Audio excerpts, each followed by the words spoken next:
PJKR Fakultas FKIP.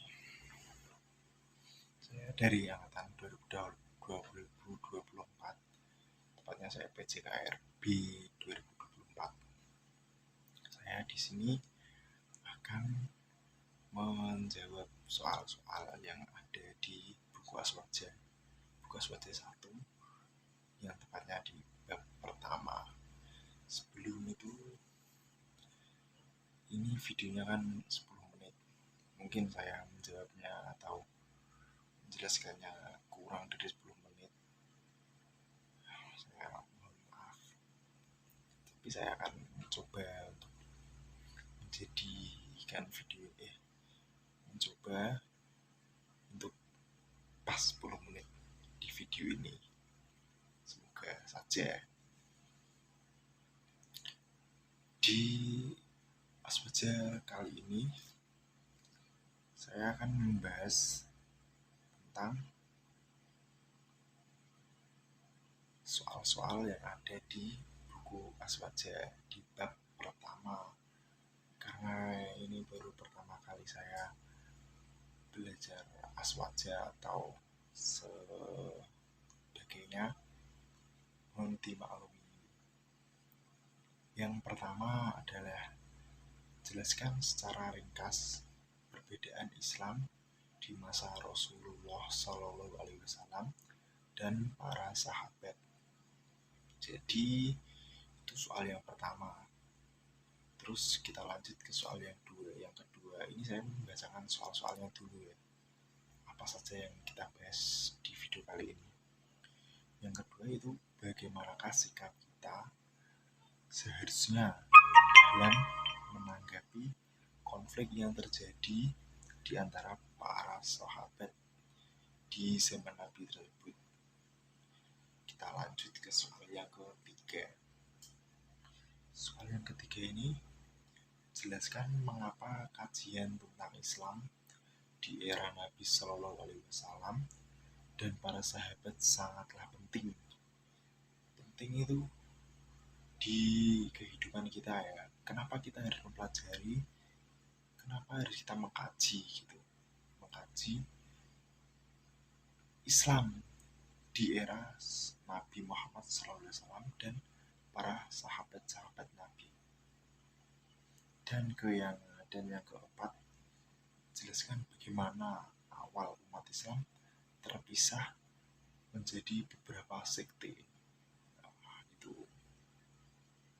Dan yang terakhir itu jelaskan di antara keutamaan sahabat Abu Bakar, dan yang kedua itu sahabat Umar, dan yang ketiga Utsman bin Affan, dan yang keempat atau yang terakhir itu sahabat Ali.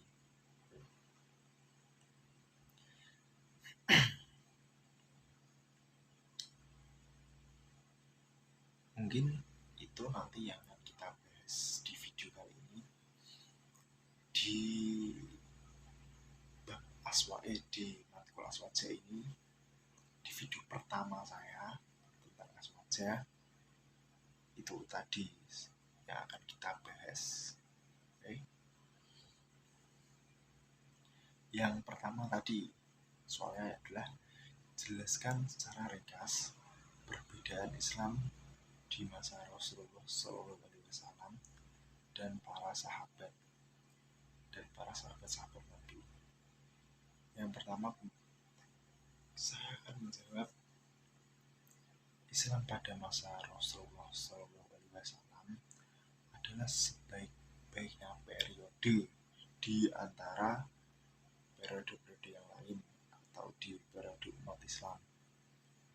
Pada saat Rasulullah SAW, Islam belum ada perpecahan dan masalah yang terjadi selalu diselesaikan dengan berpegang teguh pada wahyu Allah. Sedangkan pada masa sahabat banyak bermunculan masalah-masalah dan perpecahan umat Islam di mulai pada masa sahabat. Saat Rasulullah Shallallahu Alaihi Wasallam wafat, disitulah muncul masalah-masalah. Yang pertama, siapa pengganti beliau? Setelah ditinggal wafat oleh Rasulullah, para sahabat mencari atau berdiskusilah, siapa pengganti Nabi Muhammad atau siapa pengganti beliau, sehingga muncullah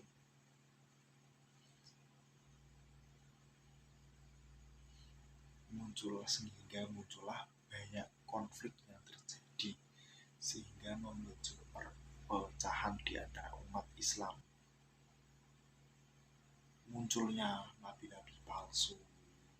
Banyak orang di masa itu, banyak sekali yang mengaku sebagai nabi, yaitu nabi-nabi palsu sebenarnya. Dan pembangkangan sebagai suku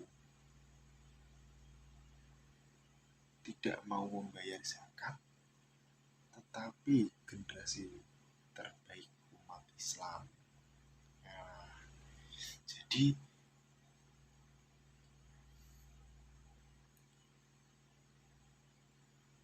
kenapa di periode Islam di zaman Rasulullah itu lebih damai, lebih sejahtera, intinya lebih damai, dan masalah-masalah yang bermunculan itu pasti diselesaikan sesuai dengan wahyu Allah. Nah, sedangkan di masa sahabat-sahabat Nabi banyak sekali masalah-masalah yang muncul, seperti nabi palsu tadi yang saya sebut, karena banyaknya suku yang membangkang, tidak mau membayar zakat, dan lain sebagainya.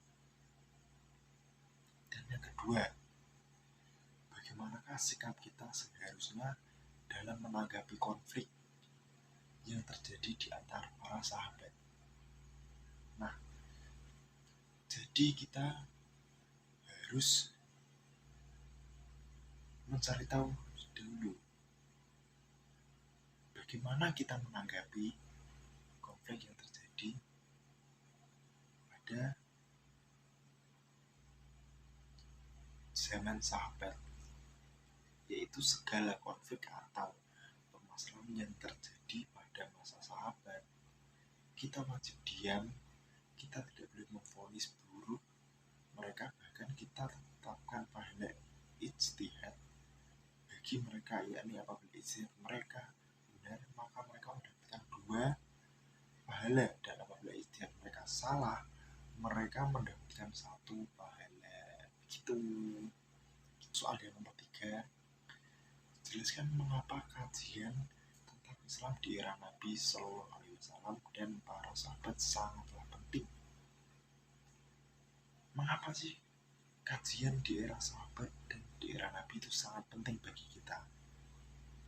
Karena adanya kajian tersebut, kita diajarkan lebih dalam memahami Al-Quran dan hadis. Maka dari itu kajian tersebut sangatlah penting di era Nabi Muhammad dan era sahabat. Sangatlah penting. Dan yang nomor 4, jelaskan bagaimana awal umat Islam terpisah menjadi beberapa sekte. Yang pertama, pada masa Ali bin Abi Thalib, problematika politik semakin menjadi-jadi. Beberapa sahabat Sayyidah Aisyah radhiyallahu anha dan Muawiyah bin Abu Sufyan tidak puas terhadap kinerja Ali bin Abi Thalib yang tidak segera menghukum pembunuh Utsman bin Affan. Dengan ketidakcocokan tersebut, akhirnya terjadilah perang sifil antara Sayyidah Aisyah dan Ali bin Abi Thalib. Di tengah-tengah terjadinya perang tersebut, peristiwa tahkim yang dilaksanakan atas dasar kesepakatan antara pihak-pihak yang berselisih. Dari peristiwa tahkim tersebut muncullah beberapa sekte keislaman seperti Syiah dan Khawarij dan aliran-aliran lainnya.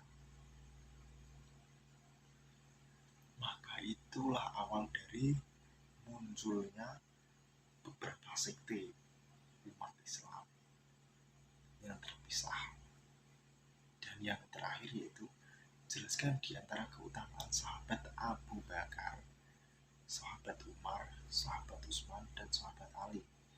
Yang pertama yaitu Khalifah Abu Bakar As-Siddiq. Keutamanya yang pertama, sahabat Nabi Muhammad SAW pertama yang masuk Islam, mendapat gelar As-Siddiq, namanya diabadikan dalam Al-Quran. Dan yang kedua, sahabat Umar bin Khattab, orang yang pertama hijrah ke Madinah secara terang-terangan. Yang kedua, orang pertama yang mendapatkan gelar Amirul Mukminin, orang pertama yang memperkenalkan sistem Baitul Ma'al. Dan yang ketiga, Utsman bin Affan, membangun angkatan laut muslim dan juga dermawan. Dan yang terakhir yaitu Khalifah Ali bin Abi Thalib. Yang pertama, orang kedua yang menerima dakwah Islam. Dan yang terakhir, penghafal Al-Quran dan beriwayat hadis Nabi. Itulah video yang saya buat malam ini di sekitar jam 10 malam. Jadi itu tadi pembahasan kita di Aswaja bab 1, soal-soal yang kita jawab kita tadi. Mohon maaf bila ada kesalahan. Ya, ini video pertama saya, mohon dimaklumi, mohon maaf. Sampai jumpa di video selanjutnya, itu di bab 2. Dadah. Assalamualaikum warahmatullahi wabarakatuh.